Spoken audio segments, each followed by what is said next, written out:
मैं पंकज वर्मा आप सभी साथियों का संस्कृत ज्ञान मीडिया चैनल में एक बार पुनः स्वागत करता हूं। जैसा कि आप लोग देख रहे होंगे, स्वरों के भेद या प्रकार आज हम आप लोगों के लिए लेकर आए हैं। स्वरों के भेद या प्रकार। स्वरों के मुख्य रूप से 3 भेद होते हैं। स्वरों के कितने भेद होते हैं? मुख्यतया 3 भेद होते हैं। पहला ह्रस्व स्वर, दूसरा दीर्घ स्वर, तीसरा प्लुत स्वर। साथियों, आइए हम देखते हैं। पहला ह्रस्व स्वर। जिन स्वरों के उच्चारण में एक मात्रा का समय लगता है वे ह्रस्व स्वर कहलाते हैं। जैसे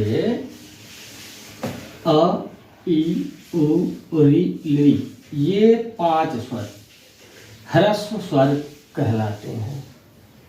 कौन कौन से? ह्रस्व अ, ह्रस्व ई, ह्रस्व उ, ह्रस्व री और लरी। ये क्या है? ये 5 ह्रस्व कौन से स्वर हैं?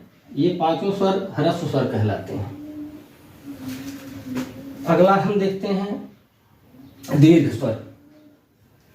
जिन स्वरों के उच्चारण में 2 मात्रा का समय लगे वे दीर्घ स्वर कहलाते हैं। जैसे आ यानी दीर्घ आ, दीर्घ ई, दीर्घ उ, दीर्घ री, ए, ओ, आई, औ। ये 8 स्वर दीर्घ स्वर होते हैं, कहलाते हैं। अब आगे चलते हैं। प्लुत स्वर। तीसरा क्या है? प्लुत स्वर। जिन स्वरों के उच्चारण में 3 मात्रा का समय, कितनी मात्रा का समय? 3 मात्रा का समय लगे उन्हें प्लुत स्वर कहते हैं।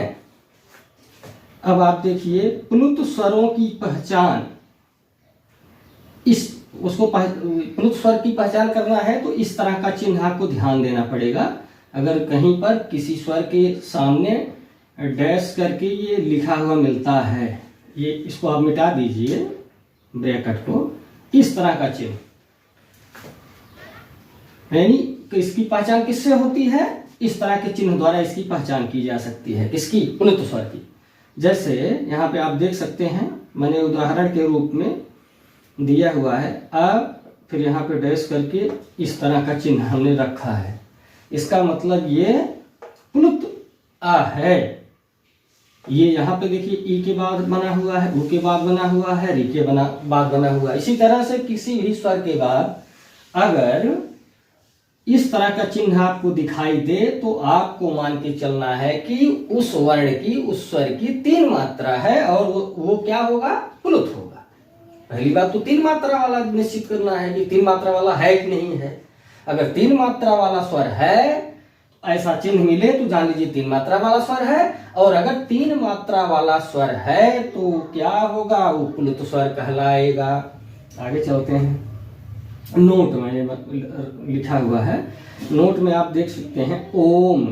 यह स्वर भी त्रैमात्रिक अर्थात 3 मात्रा वाला है। ओम कैसा स्वर है? ये 3 मात्रा वाला स्वर है। प्रायः इसका प्रयोग वेदों में देखने को मिलता है। प्रायः इसका प्रयोग कहाँ मिलता है? वेदों में इसका प्रयोग मिलता है। लेकिन यहाँ पर जो ओ है वो प्लुत स्वर है। आगे आप देख सकते हैं, मैंने थोड़ा सा इसको भी यहाँ पे लिख दिया है, ये भी जानना बहुत ही जरूरी होता है। अ, ई, उ, री, प्रत्येक के यानी ह्रस्व अ, ई, उ, री, इनमें से प्रत्येक के 18 भेद होते हैं। कितने भेद होते हैं? 18 भेद। आ के कितने भेद होंगे? 18 भेद। ह्रस्व ई के कितने भेद होंगे? 18 भेद। ह्रस्व उ के कितने भेद होंगे? 18 भेद। री के कितने भेद होते हैं? 18 भेद। इस तरह से खा वाला आप देखेंगे, लरी, ए, ओ, आई, औ के प्रत्येक के कितने कितने भेद होते हैं? 12 भेद होते हैं। यानी लरी के कितने भेद होंगे? 12। ए के कितने भेद होंगे? 12। ओ के कितने भेद होंगे? 12। और आय के कितने भेद होंगे? 12। औ के कितने भेद होंगे? 12। अब देखिए ग वाला देखते हैं। री एवं री के कुल 18 धन 12 बराबर 20 भेद होते हैं। यानी री के कितने भेद होते हैं? अभी ऊपर आपने देखा री के 18 भेद होते हैं। ये पहले वाले में का वाले में री के कितने भेद? 18 होते हैं। री के कितने भेद? इस कोट में है यानी 12 भेद होते हैं। तो 18 और 12 मिला के कितने हो जाएंगे?